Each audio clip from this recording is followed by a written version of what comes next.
नमस्कार, मैं हूं राम प्रकाश राय। कभी कांग्रेस पार्टी का प्रमुख चेहरा रहे और दिग्गज नेता के तौर पर जाने जाने वाले, एक बेहद युवा चेहरे के तौर पर जाने जाने वाले ज्योतिरादित्य सिंधिया, जो अब भारतीय जनता पार्टी में हैं, जहाज वाला बड़ा विभाग भी संभाल रहे हैं। हालांकि उस विभाग के पास कहा जाता है कि खुद का कोई जहाज नहीं है, एक ऐसे विभाग का मंत्रालय भी उनके पास भारी भरकम। जिस दिन राहुल गांधी सूरत की कोर्ट में अपने जो सज़ा है उनकी 2 साल की, उसके खिलाफ अपील करने के लिए पहुंचे थे, उस दिन उनकी एक प्रेस कॉन्फ्रेंस हुई। मीडिया से बातचीत में ज्योतिरादित्य सिंधिया ने सीधे तौर पर राहुल गांधी के ऊपर हमले किए थे। उन्होंने ये बात कही थी कि राहुल गांधी सूरत जो पहुंच रहे हैं, जो लाव लश्कर लेकर के पहुंचे थे राहुल गांधी, जो जिसमें उनके कहे के हिसाब से जो था वो ये था कि जो राजस्थान, छत्तीसगढ़ और हिमाचल प्रदेश के मुख्यमंत्री पहुंचे थे, प्रियंका गांधी पहुंची थी, तमाम कांग्रेस के जो आला नेता हैं वो पहुंचे थे, तो उनके हिसाब से ये था कि ये सारी चीज़ें केवल और केवल अदालत के ऊपर दबाव बनाने की कोशिश की जा रही है। इसके अलावा वहां पर माहौल को बिगाड़ने का प्रयास किया जा रहा है। इस तरीके के आरोप ज्योतिरादित्य सिंधिया की तरफ से राहुल गांधी को लेकर के लगाए गए थे। राहुल गांधी के ऊपर ये जो आरोप ज्योतिरादित्य सिंधिया की तरफ से लगा, इसके बाद निश्चित तौर पर यह तो तय था कि कांग्रेस पार्टी की तरफ से इसके जवाब भी आने थे।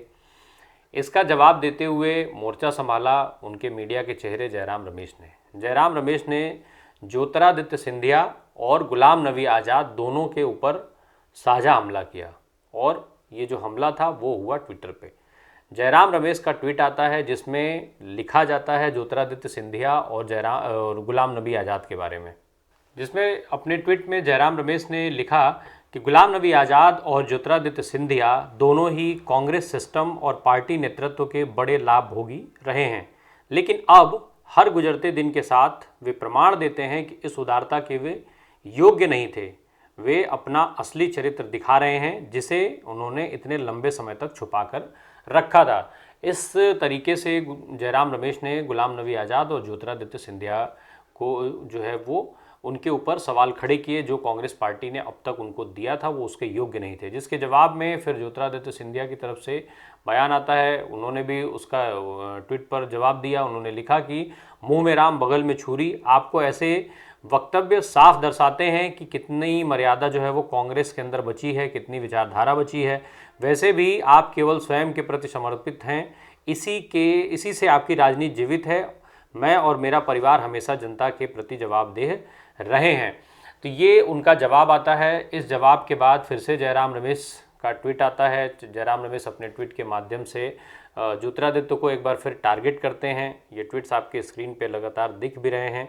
उन्होंने कहा कि जो जयराम रमेश ने उनके ऊपर हमले करते हुए कहा कि इतिहास की कोई भी किताब उठा लीजिए, 1857 में जो झांसी की रानी के साथ गद्दारी के मुद्दे पर सभी इतिहासकार जो हैं वो एकमत हैं। आपके नए भगवान सावरकर ने भी अपनी किताब 1857 का जो स्वतंत्र समर में रानी लक्ष्मीबाई के साथ जो सिंधिया की गद्दारी है उसका जिक्र किया है। आप जो है इतिहास पढ़िए। तो अब इसके बाद फिर ज्योतिरादित्य सिंधिया की तरफ से भी ट्वीट आता है जिसमें लिखा जाता है कि 1857 के जो वीर शहीद तात्या टोपे के वंशज पराग टोपे की खुद की लिखी किताब है ऑपरेशन रेड लोटस, उसको पढ़ने की सलाह जयराम रमेश को दे देते हैं ज्योतिरादित्य सिंधिया। उसमें उन्होंने उस कोर्ट की भी उस किताब का जिक्र करते हुए और भी बातें कह दी हैं। वो कहते हैं कि इसमें जो है इस किताब के हिसाब से सिंधिया, मराठा और पेशवा, झांसी के नेवालकर, ये सारे जो एक साथ थे और अंग्रेज़ों के साथ इन्होंने युद्ध किया था। मराठाओं ने जो है वो दिल्ली जीतने और इस तरीके की बात भी करते हैं, और साथ ही साथ वो जयराम रमेश पर आरोप लगा देते हैं कि वो विभाजनकारी राजनीति कर रहे हैं। उस विभाजनकारी राजनीति को उनको बंद कर देना चाहिए। तो बहरहाल ये जो दोनों के बीच में जो ट्विटर वार छिड़ा हुआ है, ये ट्विटर वार कहाँ जा कर के ख़त्म होगा इसका अंदाज़ा तो फिलहाल नहीं लगाया जा सकता है, क्योंकि जिस वक्त हम लोग ये वीडियो रिकॉर्ड कर रहे थे उस वक्त भी अभी जो ये ट्वीट के वार थे वो लगातार चल रहे थे। इस तरीके के जो तमाम एक के बाद एक ट्वीट्स आ रहे थे, जिनको मैं नए ट्वीट ढूंढ भी रहा हूँ कि जो और कौन सा इसमें नया ट्वीट आया जिस समय ये वीडियो रिकॉर्ड हो रहा था। तो ऐसे में ये जो ट्विटर का वार है वो कहीं ना कहीं बाकी जितने मुद्दे हैं, किन्हीं भी तरीके के जो मुद्दे जो लगातार चाहे वो विपक्ष उठाती रही हो या सत्ता पक्ष की तरफ से जो बातें कही जा रही हो, इन सारी चीज़ों को किनारे करते हुए अब ये मुद्दा सोशल मीडिया की चर्चा में है। जिस समय ये सारा मुद्दा चल रहा था उस समय दरअसल सोशल मीडिया से गायब किया गया जो बजट सत्र का अंतिम दिन था चूंकि संसद के, और बजट सत्र में जो स्थिति रही वो आप सबने हम सबने देखी है। किस तरीके से एक तरफ राहुल गांधी के लंदन दौरे को लेकर के, जो कैम्ब्रिज में उनका बयान था उसको लेकर के भारतीय जनता पार्टी उनसे माफ़ी मंगवाने पर अड़ी रही, वहीं जो विपक्ष था और चाहे वो कांग्रेस हो और साझा विपक्ष के तौर पर, वो लोग लगातार अडानी हिंडनबर्ग के जो खुलासे हुए थे अडानी को लेकर के, उस मुद्दे की जांच कराए जाने के लिए जेपीसी की मांग कर रहे थे, जिसको लेकर के भारतीय जनता पार्टी बैकफुट पर थी। और इसी के चलते हर रोज़ संसद शुरू होते ही वो जो है स्थगित कर दी जाती थी। पहले कभी 12 बजे, कभी 2 बजे, और फिर पूरा दिन खत्म हो जाता था। इस तरीके से करते करते संसद के बजट सत्र के इस दूसरे चरण का जो पूरा दूसरा चरण था वो खत्म हो गया। लगातार इसको लेकर के विरोध प्रदर्शन होते रहे। कांग्रेस सहित तमाम विपक्षी दल जो है वो एक मंच पर आकर के उन्होंने कई सारे मार्च निकाले, कई सारे प्रोटेस्ट निकाले, राष्ट्रपति से मिलने की बात की, तब भी उनको वहाँ पे उसके लिए विजय चौक पर जाकर के रोक दिया गया था। आज जो सत्र के अंतिम दिन भी इसी तरीके की चीज़ें देखने में मिली, जब कांग्रेस पार्टी के नेतृत्व में तमाम विपक्षी दल जो है वो संसद से विजय चौक तक उन्होंने तिरंगा मार्च निकाला। इन सब के बावजूद भी लगातार जो गतिरोध रहा संसद का वो बना रहा, संसद सत्र नहीं चलने दिया गया। विपक्ष इसके लिए सत्ता पक्ष को जिम्मेदार ठहराता, और सत्ता पक्ष जो है वो लगातार ये कहता रहा कि विपक्ष चाहता ही नहीं है कि संसद चले। हालांकि बहुत सीधी सी बात है और ये हम और आप सब समझते हैं कि संसद कैसे भी, चाहे जितने भी गतिरोध हों, इस गतिरोध को समाप्त करना और संसद को सुचारू रूप से चलाना ये सत्ता पक्ष का काम होता है। विपक्ष की जो मांगें थीं उनको किस तरीके से संतुष्ट करना था ये सत्ता पक्ष को सोचना था।